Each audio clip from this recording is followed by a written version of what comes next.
All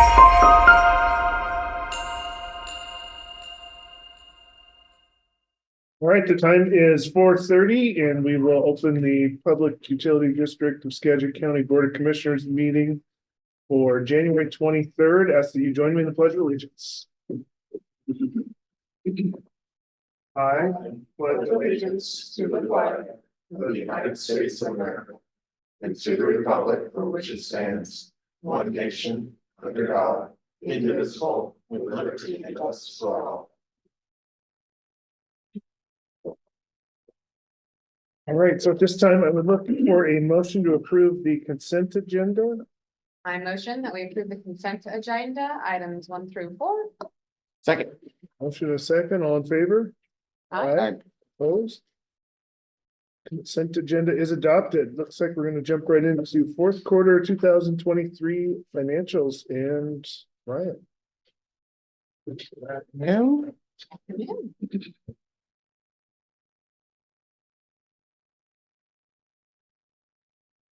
All right, today we'll be giving you an update on the fourth quarter. I'll just state that it is a preliminary numbers. We continue to get invoices and we accrue them back into 2023 if there are charges that still accrue. At the end of the year, the district funds of reserve, we had $39.3 million.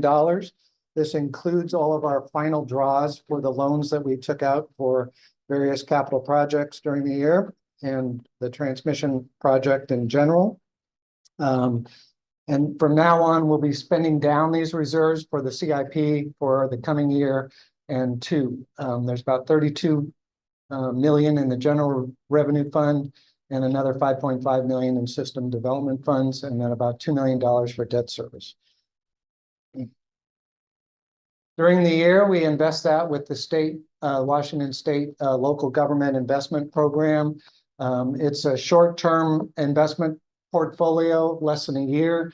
We use the 2-year treasury as a proxy or a benchmark. And so I started this back in January of 22. You can see the feds have been increasing interest rates for inflationary purposes, and the LGIP interest rate that we earn lags behind, but trends well with that. And then up here, it's flattened out and the actual investment returns are higher until the curve goes the other way, and then it'll lag a little bit behind there too.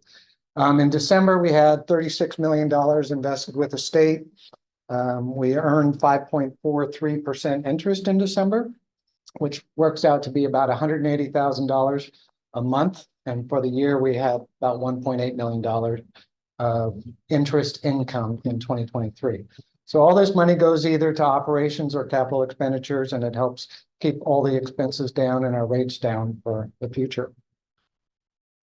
Next thing we'll talk about is the meter count. We're up to 26,829. We added 105 new services during the year. That's down from 121 services in 2022. And we usually, up until that time, for the prior 3 years before 2022, we were averaging about 240 services. So the economy has definitely slowed down. New construction has slowed down. New services corresponding that. It impacts our system development fees that we collect. And then the other thing I'll point out here is that in October, we're all aware that we reduced the meters by 748 for the ones that we transferred over to Anacortes as part of that transfer of assets. So that's where we are, and that's total meters. It was about 3% of our meters that we transferred to Anacortes, and they were almost all residential. So it came out of this number here. Moving on to consumption. You've seen this graph all year.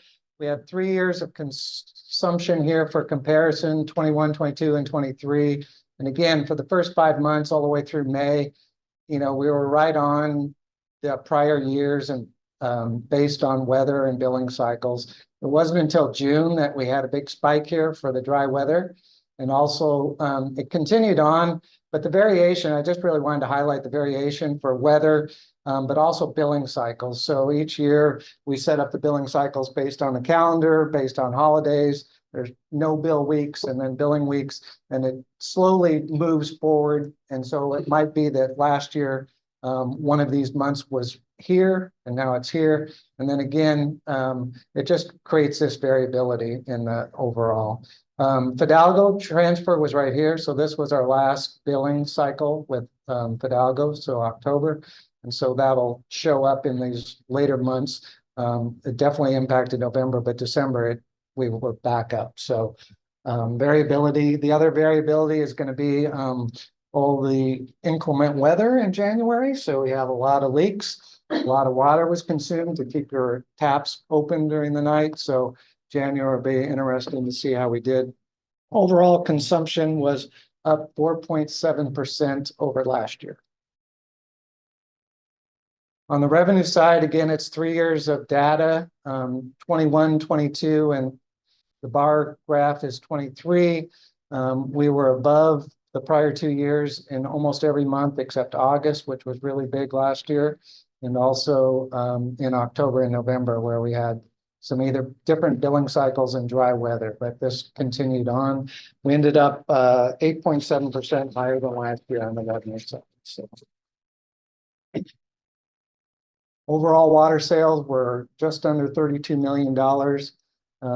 We were up 8.7% over the prior year, and we were 104% of budget. So all categories were showing good growth over the prior year, but the biggest one is commercial, government, and agricultural. So these continue to grow or add services, or we're using more water than the prior year. On the expense side, we also had some overall growth, 6.9%. We're up to $17.3 million in operating expenses. This is by category. So you see salaries and wages was up 6.3%. A number of changes. It could be impacted by how much we bill to construction project, capitalized projects down here. We also had a few positions that weren't in 22 that were filled in 23. Not that they were new positions, but they were vacant in 22 or part of 22. And then general inflation for COLAs and benefits is 6.3%, but we came well under budget at 89%. The water treatment plant had expenses mainly for pumping. Our electric bill and utility bill was much higher, but again, we're just a little bit over budget, 4.7% higher than the year before. Where we have a negative here on repairs and maintenance and professional services and tech SCADA support. These are all project driven. And so we have a lot of things that were budgeted back in 22 and then either got partially done in 22 and were completed in 23 or completely done in 23 just based on supply chain. SCADA was one. I think we budgeted in 22 and we didn't get it done until here. So a lot of these projects are just varied, but based on, when we can get the professionals to come and do the consulting, and then also when we get the parts to complete it. Goods and services, general increase for everything that we purchased. I think last year, certainly on the inventory side, consumables for the district, for projects, we scrambled to fill inventory. We bought from other vendors and other sources. So we did pay extra shipping costs and associated things. And then utility tax and just a larger increase than we've always under budgeted here. So I tried to increase it for 2023. We still came in over budget. So we had additional sales that increased our utility taxes, and I'll look at those just to make sure that we got the accounting right too and going forward. The next slide just shows department expense comparison from year to year. It's another way to slice those same expenses that we just went through by category. Just for some information, human resources, this increase was we outsource for plan benefit management services. And also they've started having some district-wide expenses in their department for the wellness fair, vaccinations, service awards at the end of the year, and retirement expenses are in that budget now. The commissioner's budget was lower than budgeted because there was no election expense last year, so that was good.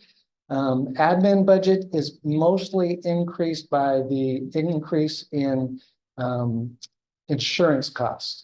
Insurance costs went up, I think, 9 to 12%, depending on the insurance policy, and that's the largest increase there. Again, on safety, Jay spends for the district on equipment purchases and training, so a little bit less this year than the prior year. Construction maintenance, Tyler's doing a good job, kept costs under control. Again, it just depends on when the projects happen and how much we capitalize, so. And Tyler's good work. He's here tonight, so. Distribution had some project expenses in the prior years that weren't accrued in this year. The meter department's interesting. We tested a lot of the large meters this year, so that increased about $20,000.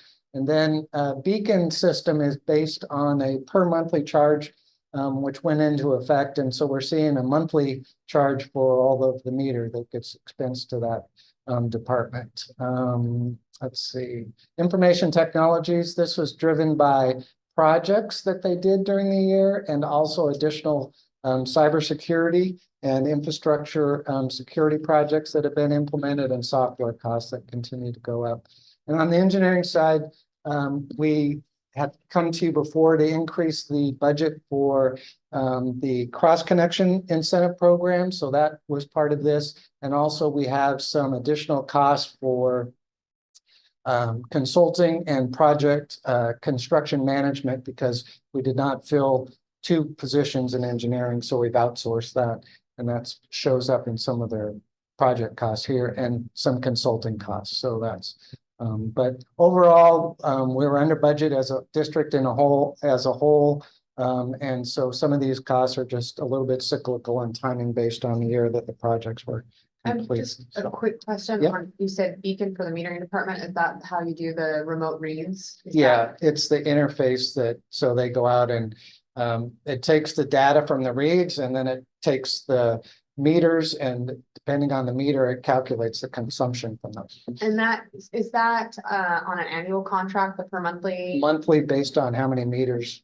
are being read? Yep. Oh, okay. And it's that like per meter dollar amount agreed upon with the contract or with that company annually, or how does that work? So that we're not all of a sudden seeing like an insane increase.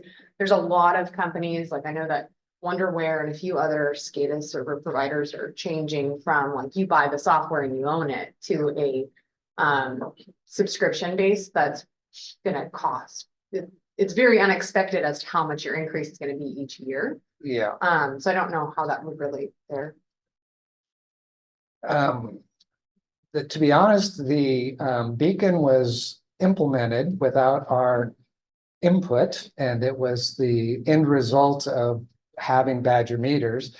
So that goes back a couple of years, and they went to this model. So very little negotiations, I'll say that way. And it's a monthly subscription based on the number of reads and number of meters you have. And so we are beholden to them until we want to change out our complete meter system. So it's only one issue that we have with Badger. The other is supply of regs.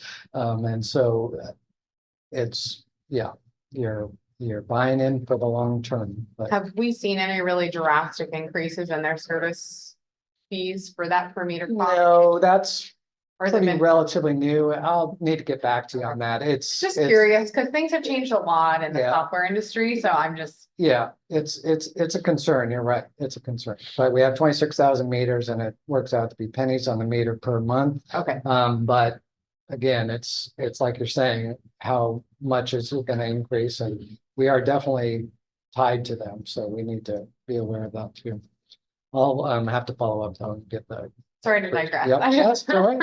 Absolutely. Glad to have questions. It's good. Another revenue source is capital contributions. So there's 4 work orders and service orders are work done for others that then they pay us for. System development fees are those to buy into the system for our infrastructure costs, past, present, and future. And then donated plant are developer projects that it's their side of the meter. They do the infrastructure, the water infrastructure that then connects to our meter. And when that happens, they turn it over to us to take care of and maintain. It's donated plant. And that's where we've seen a big increase this year.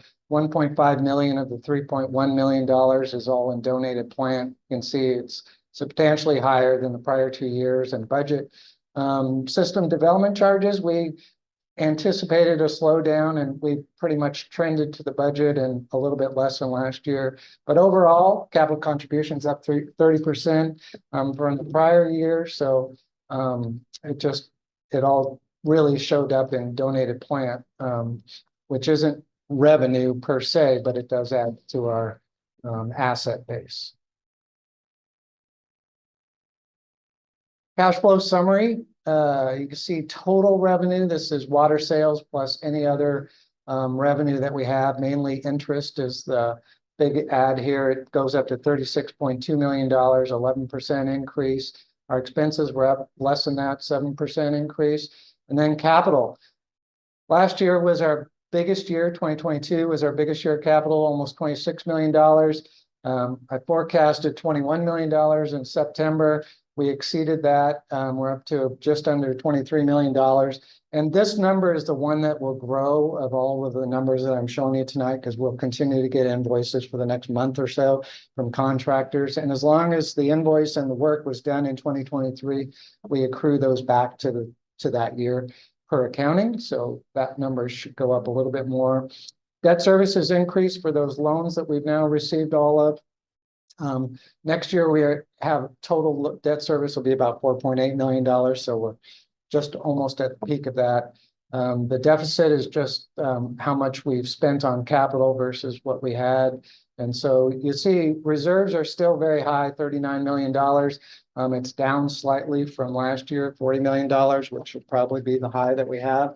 As we work through our work in process, we will be spending those down. So that is how we are funding the next couple of years of the work in process, in addition to any cash flow. So roughly next year, if we generate similar to this is our operating expenses. So there's still cash flow just from this year's operation. Sorry, we're in January now. I gotta be careful what year I'm talking about it. But do we have an invoice cut off for 2023 expenditures? Like when we say, okay, we can't process 2023 any longer. I know for the city, today was the day. oh, really? So yeah, today was the day. So do we have a date like that where we say we want all invoices by the 30th? we encourage everybody to get them in as soon as we can, but contractors are notorious for waiting and doing it. So you can have a cutoff, and ours would be March 1st is the absolute latest. We encourage them to be before that.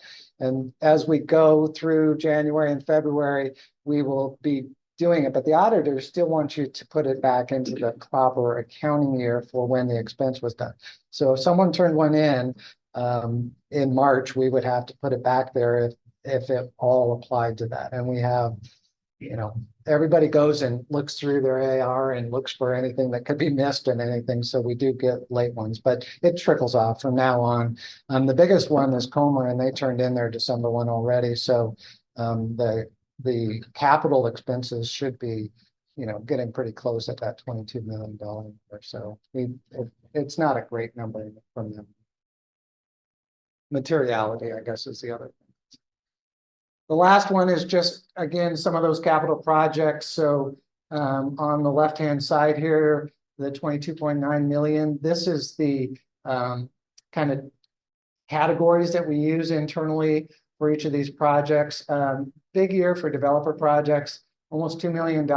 And then I just highlighted some of the bigger developer projects over here. This is Mike Demir's projects that he does most of these, but you see some really big projects, High Point Estates, $500,000. So again, that number on the right is where the capital donations would come in. So not necessarily all 500,000 of it, but that's the project cost associated with it, both internally and for the developer capitalized. Operation and maintenance are down here.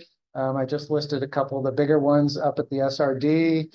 water treatment plant, the disinfectant study, and then the three biggest ones, we have pipe replacement, about $1.8 million of pipe replacement project right here. And then transmission line, again, we spent almost $9 million in 2023 on the transmission line. And that project is almost complete. Just the bridge, I think, needs to be completed, which will be done as soon as the weather permits. And then other capital projects, most of that is on the PUD building there. So we did a lot of that capital work. And that's it for tonight. If you have any questions that we haven't mentioned anything. All right. Thanks. Thank you. Thank you, Brian. Okay, so next up is audience comments. If you're in the audience, step to the podium. If you're on Zoom, use the raise your hand function. Seeing all staff in both places, we will move along to old business and the general manager's report. The acting general manager. I'm still here. So a few updates we got last week. You know, we all had that cold weather and the resulting thaw. We experienced a little bit of havoc around the district. Of course, our customer service experienced heavy loads for phone calls from frozen and burst pipes. There were a few gushers, and our crews have been playing like whack-a-mole, trying to address all the new problems as they arose. So they're keeping busy. We did a delayed opening last Thursday. I think I sent a message out to you for the main office, allowing staff to come in a little bit later on their morning commute. Many of our employees who lived up in Whatcom and Snohomish County, they were able to work remote on Wednesdays and Thursdays. So it worked out pretty good. But in the end, we kept the water flowing and our staff performed admirably. So worked out without too many hitches. Next, we continue to make good progress. You can see out there on the new campus replacement project. The building is starting to take some shape. All that steel should be up by the end of the month, and then the entire building should be skinned and enclosed by the end of March. So it'll really coming along. So that's exciting. And then lastly, Governor Inslee is interested in learning more about our Mount Vernon High School Energy Recovery Project. That's the micro hydro project, which is funded by the Washington State Department of Commerce Clean Energy Funds and the Federal Inflation Reduction Act Incentive Program. That's a mouthful. So the plan is right now for the governor wants to come visit on Friday, February 2nd at 11:25 in the morning, not 11:30, not 11:20, 11:25, where we will show him our East Division micro hydro project and talk about the proposed high school project. So if you're interested in joining us that morning, just let George or me know. We'll meet up there at the East Division tech. So You want to send an invite? I will send an invite here. I will put that out for you. Okay. We just kind of were tying that up here this afternoon. Okay. So yeah, kind of exciting. So that's what I've got for the manager's report tonight. Is there any questions? How did your trip to Olympia go? Andrew? It was good. No, it was really good. Yeah, we've got fantastic legislators. All right. So I guess next we have our operations department. All right, Mike, you are up. Good, everybody.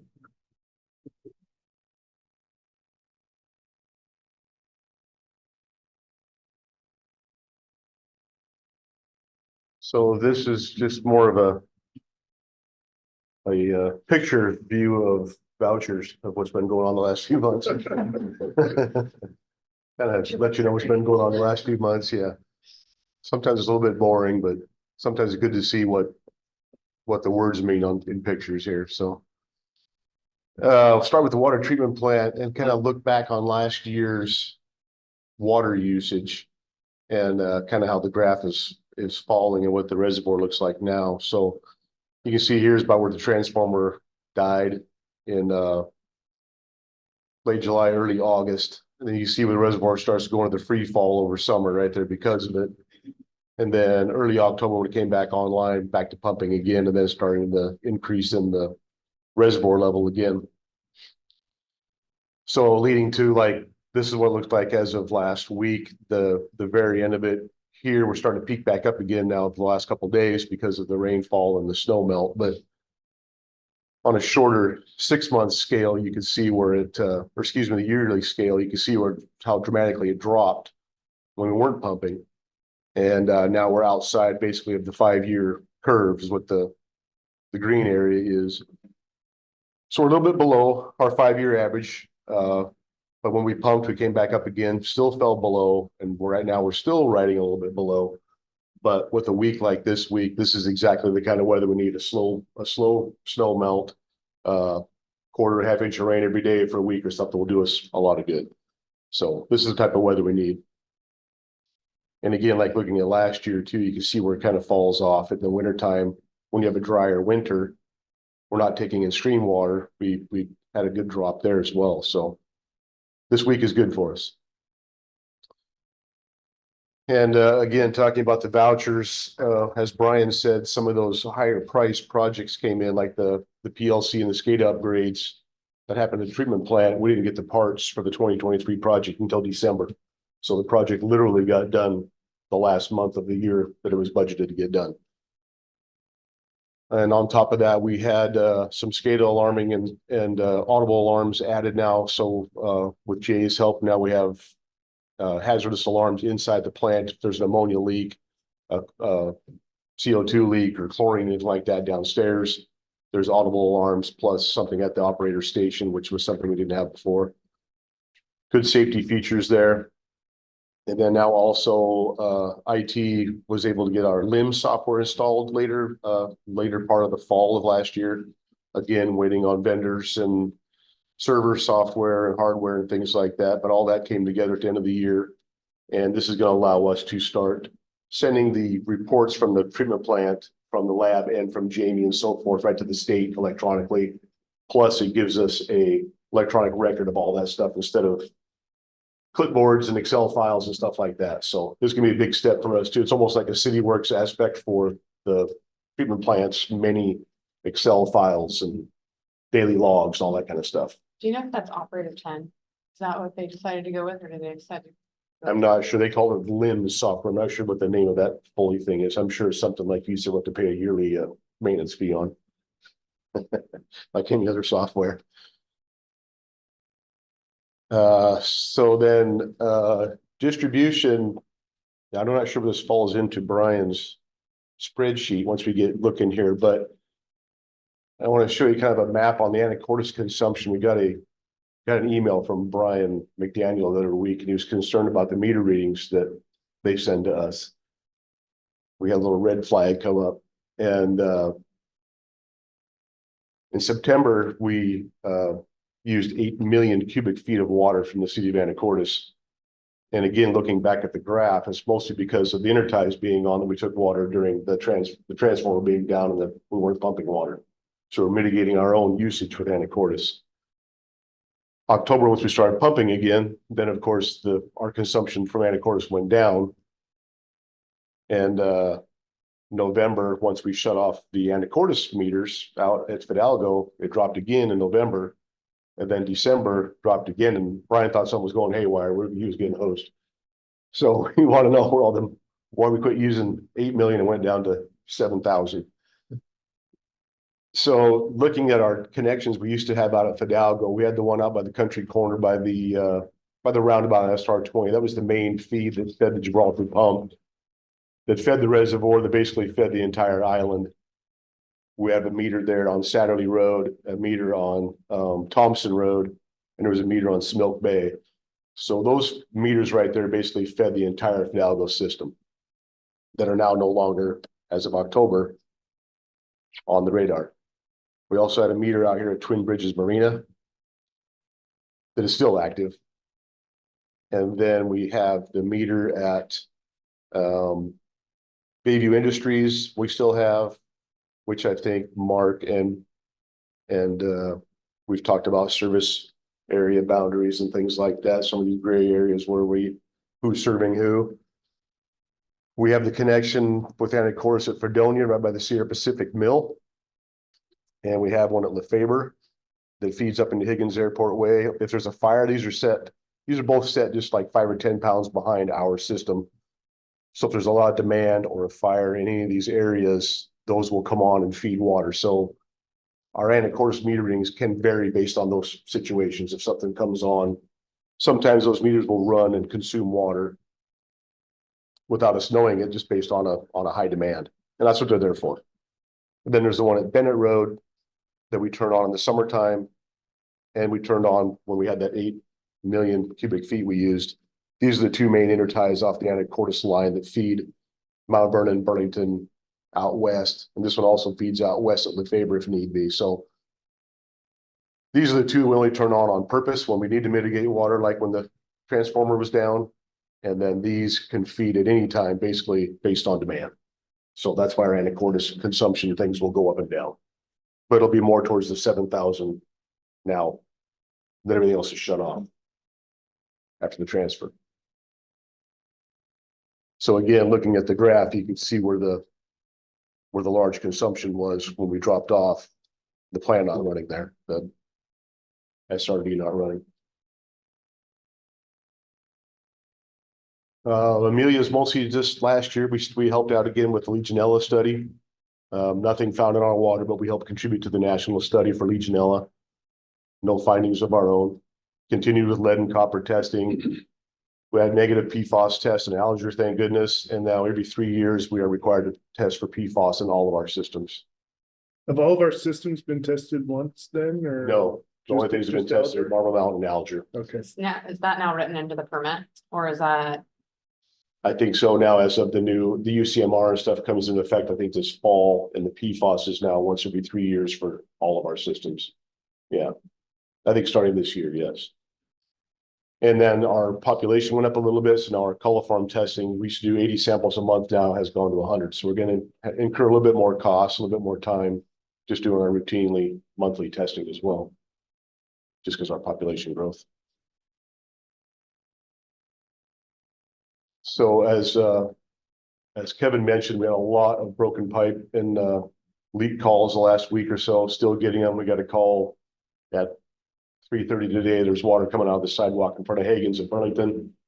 There's no services nearby. It looks like it might be something on the transmission lines. So we're going to go blow a hole in the boulevard tomorrow, look for that. Water running out of houses, water running down modern cleaners that ran all night. Nobody noticed their meter was blown apart. So lots of things last week. It was Tyler was very busy. I don't know how many phone calls they got out fixing leaks, and the meter department shutting off houses, and it was really busy. Typically is. And now with the thaw and this warmer weather and the ground moving is when we'll start seeing a couple more things. Probably this week will start cropping up as well. The Conway stream diversion, where I'm sure everybody has heard about the fuel leak and stuff down in Conway. Oopsie, wrong button.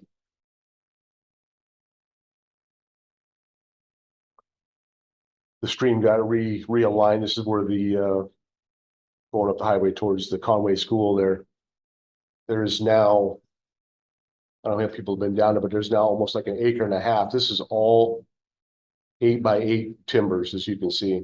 Like 1.5 acres of that field is covered with 8x8 timbers where that spill was. And they're gonna bring in a large crane towards the end of the month and drive in sheet piling, and they gotta remove a bunch of yardage of material and stuff down there after that fuel spill, which is gonna require them to walk over our line right here. It's pretty well sheeted and the weight's been dispersed. We've done some calculations, and Mark have done calculations, and we think we're in pretty good shape because the machine they're walking across there isn't gonna put any more weight on it than stuff's been driven over there before.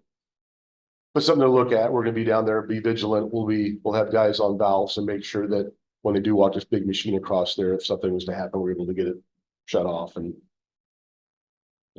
taken care of. And other stuff the crew's been doing, the same typical stuff, hydrant repairs and inspections and services, leaks. Like I say, lots of stuff busy the last week. And wintertime's a lot of time spent up at the treatment plant, making sure the stream roads are clear and normal maintenance stuff. Today, the guys were out replacing a meter in front of an apartment complex, which it took a lot of, I think, first of all, it took time to get the meter.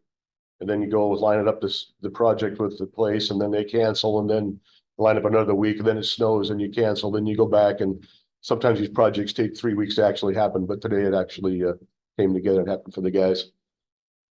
And the meter department's been helping, I mean, the maintenance guys have been helping a lot, get these extra registers installed when they're able and knock that number down as well. So it's been pretty busy with the meter department, with the maintenance department as well. And as part of the new building project, there's a new 10-foot buffer. I don't know if you've seen the front yard, it's got a big scrape in it. Right out the front, and there's a 10-foot buffer going all the way around the perimeter as part of this new project, and there's gonna be a continuation of that vegetation also. So the maintenance crew's been spending a lot of time cleaning up this area back here to make room for the contractor. We've got cold patch bins, dirt bins, equipment and stuff stacked back here, pipe back here, all the stuff that need to be relocated for anticipation of the buffer. And the guys done a great job. They completely kind of redid the yard and reorganized it, cleaned all that up, and built new bins and paved underneath them. And the guys built new bins for all of our product out there, restacked the pipe and all that. So been plenty of things to do this winter. Guys did a great job out there getting all that cleaned up and ready. The meter regs, we've gone from 1,400 dead down to just between 100 and 200 now, with the help of multiple people helping put the new regs in. Still failing at the same rate of 100 to 200 a month. We had arrivals come in the past couple of months. We got 1,000 like every few weeks or something, wasn't it, Brian? Like had 1,000 show up every couple of weeks there for a while. I've got a good supply of them now, so the guys, when they're able to go out, can go help keep us up to within 100 or so that the meter guys can handle now. And again, we're still banking on hopefully Badger delivering on their promise of bringing us 1,000 a month for the next 10 months or so. Yet to be seen.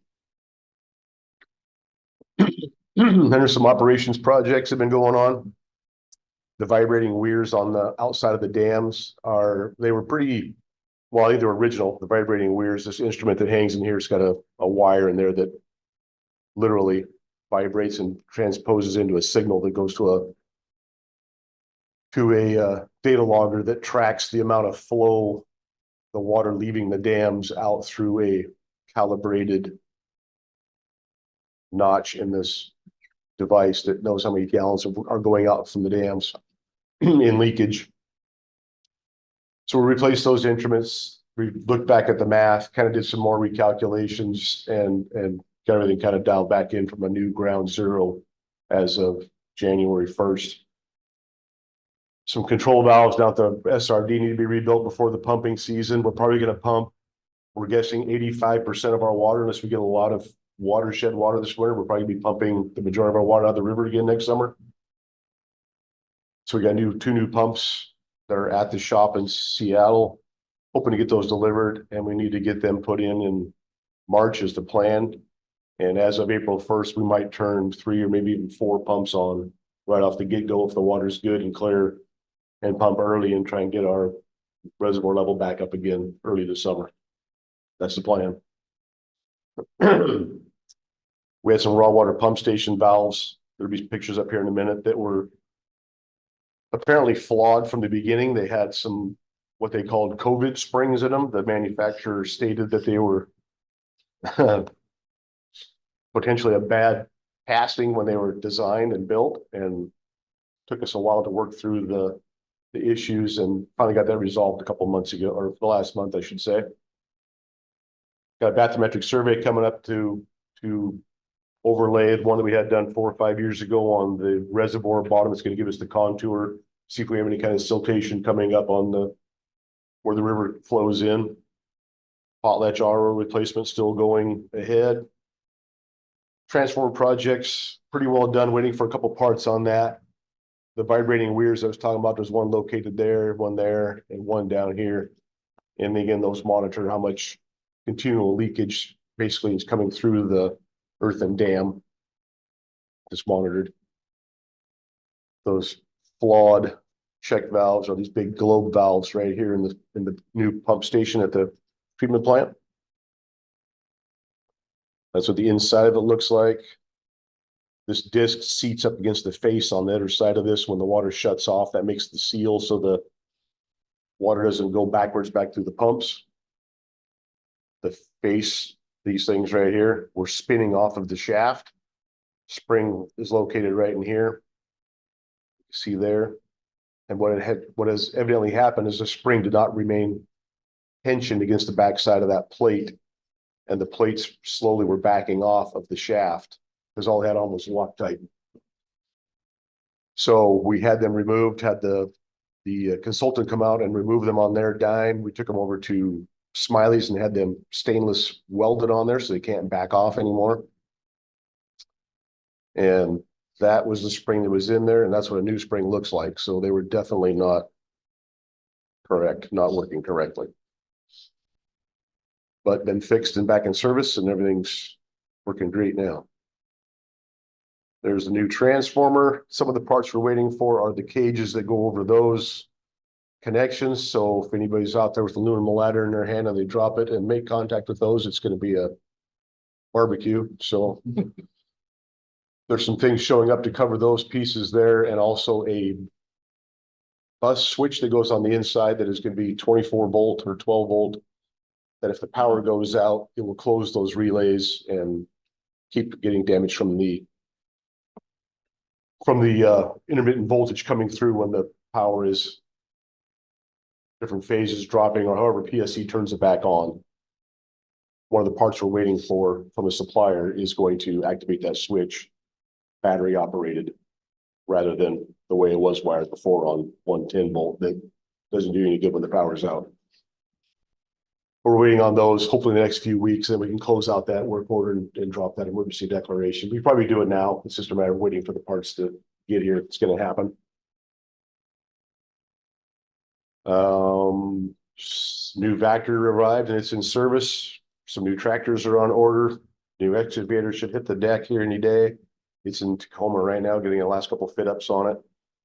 We've sold some excess fleet, and we've got some more stuff to sell here in the next few months. We'll round up another batch of stuff to get rid of and try and surplus some of the older stuff as some of the new stuff comes in. Quick question on the transformer. I can't remember if there's discussion on a generator transfer switch or something Yeah. for the SRV. Yep. I just can't remember if that was discussed or. Generator, we already have a generator right there in place. There's a propane generator already there. Okay. The problem with, excuse me, when the power used to go out here, there was no way to basically disconnect this transformer from PSE's power. There's supposed to be an automatic relay in there, and the relay that was designed and installed, again, ran on 110 volt. That was its intent. It was never set up correctly, evidently, come to find out. And again, if the power goes out from PSE, 110 volt transfer switch won't do you a whole lot of good. And that was before we had the generator in there. So now there's going to be what's called a Bassler relay switch in there, which is going to be controlled by a battery backup bank, which will be powered all the time. You won't have to rely on that small generator, which only runs a little bit of 110 stuff. It's not big enough to run really anything inside there for the most part. Lights and a few of the main things that kept the communications going and stuff. This kept the server rack going is about all. So there's going to be an industrial type battery operated switch, which will throw out that breaker and will not be able to put power from the transformer back to the pumps again unless somebody goes and physically turns it back in again. So that's some of the stuff we're waiting on, but there is a little propane generator there that runs the lights and the server rack and stuff now. Got it.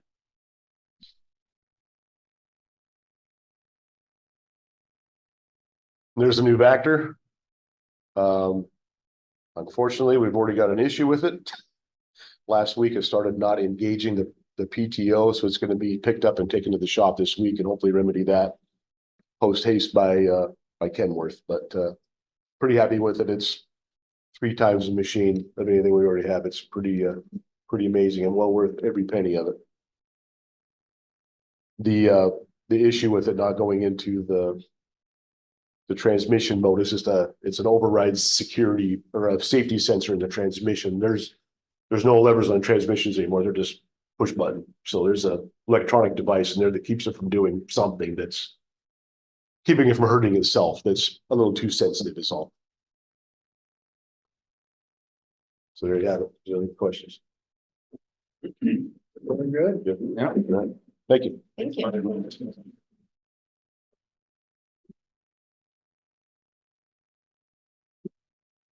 All right, Brian, looks like you're back up with the annual accounts receivable adjustment for uncollectible accounts. All right, thank you. This is an annual action item. Can you go to the next page on the Nick? Memo. Maybe not. Oh, there it is. All right. I told you before I wasn't going to show you this graph, but I had to show it one more time. And this is pre-COVID, and this is our AR report and collections. And as soon as the moratorium went on, just so you know, I hope everybody's watching this at home. As soon as the moratorium went on, people thought that it was up to them if they wanted to pay their bill or not. And so corresponding, our AR balance just went skyrocketing. 21, 22, and as soon as the moratorium ended, it's gone right back down to normal. So the comparison to the year before, we wrote off $92,000. We're back to what we've typically written off, which is the $32,000 that's in the memo. These are accounts that we've invoiced, tried to collect, made phone calls, done all that. And then after notification, we send them to collections. Collections will continue to work the accounts. But at this time, we write these off annually. And so that's what I bring for you tonight to take action on. We do, however, continue to collect on accounts that have been written off in prior years. So as of today, when I did this, I guess we had collected $13,000 in 2023. That's not just from the 98,000, but that's any accounts that we've written off for the last 5 years, say that they've actively gone after these accounts. So they continue to work them, and when people need credit, that's when we sometimes get paid from arrears for prior years. On the back of the memo, there's just some statistics there, so you can see what we've done, and the average amount is back down to $212. It's 183 accounts. It's a very small percentage of our $32 million of sales. And I just bring this for information and ask that you would approve the general manager to write this up. Most of these are residential, I'm assuming, or a large majority of them are residential. Yes, most of them are.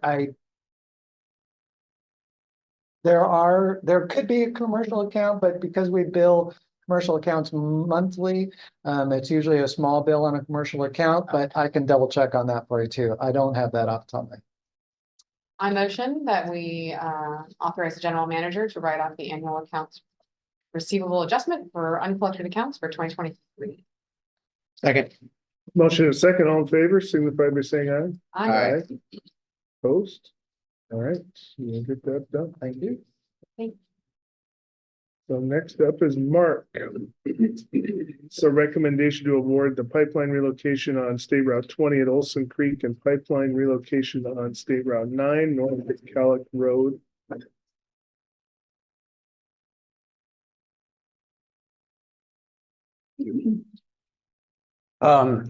So let's see, these two projects we had initially budgeted as separate projects. And then we rolled them kind of together through the design process. We just thought it was more efficient when we get to contracting and everything to combine them into one projects. But these are pipe relocation projects that are being conducted in advance of of fish passage culverts that WashDOT needs to construct on SR9 and SR20. Wendy LaRock has been the project manager on these, and she's been doing a really good job just working with the tight timeline and working with WashDOT. Sometimes it can be hard to work with, but these projects have gone really well. So compliments to WashDOT as well. We received a number of bids. They continue to be very good. They were well under the engineer's estimate. We got 10 bids, and Earthworks Construction was the low bidder with a corrected bid amount of $800,531.05. In this request, I kind of got ahead of myself a little bit, asking for a budget amendment. When I approached when I wrote this and when I approached the budget, I was kind of coming at it from the perspective of a project budget and not a yearly budget. So Nick, I don't know if you have that powerful graphic that I put together. Yeah. So I put that together 15 minutes before the meeting. So, but I think this summarizes it pretty well. When I was looking at this, I was looking at it from, I was applying the 2026 budget to the whole project from a historical perspective. And that's probably not the way we agreed to do things. As we move forward, so our original budget in 2023 was $475,000. It was $100,000 for SR9 and $375,000 for SR20. To date, we've spent $260,032. So that would leave a unspent balance from 2023 of $214,000, $968. So as we go into 2024, we're just going to forget about that. And we're going to look at our project costs going forward. And going forward, we expect to spend $834,646. $834,646. And the items that we intend to spend that money on are construction, which is $800,531. Construction inspection services through the consultant that we have on separate agenda items. That is $26,573 combined. So I think one is 15 and one's 11. And then we have about $22,542 in permits. We're also going to have materials testing contract for compaction out there. Then we have a couple of we've got salaries and just some contingency. It's nice to have a little contingency for change orders and anything else that might come up. So if we look at our anticipated costs for 2024 moving horizontally, we have a total budget of $975,000 between those two projects. And then those amounts that I described here total $834,000. So really, if we stick with that, we're almost better off, and we have $140,000 left over for the $5,000 in material testing and contingency. So we don't technically need that budget amendment. So if you want to strike that from the motion, we are happy to do that as well. Thank you for clarifying that. So I was looking back and trying to figure out, because we had approved those contracts for 200,000, the 200,000 for the consulting in June, I think. And I was trying to figure out if I had figured they had already started doing some work. Yeah. In 2023 that we had already paid out. So the numbers, I was just getting confused. Yeah, no, and they're mostly paid out, I think. So the actual the 263, it's 263,000. We spent, I think, 3,400 in 2024. There's like one expense on there, but that also reflects the full contract amount for the design. And we still have a little bit of money left in that contract. So we may not realize that full expense in 2023, but it's going to be smaller. I think there's we've got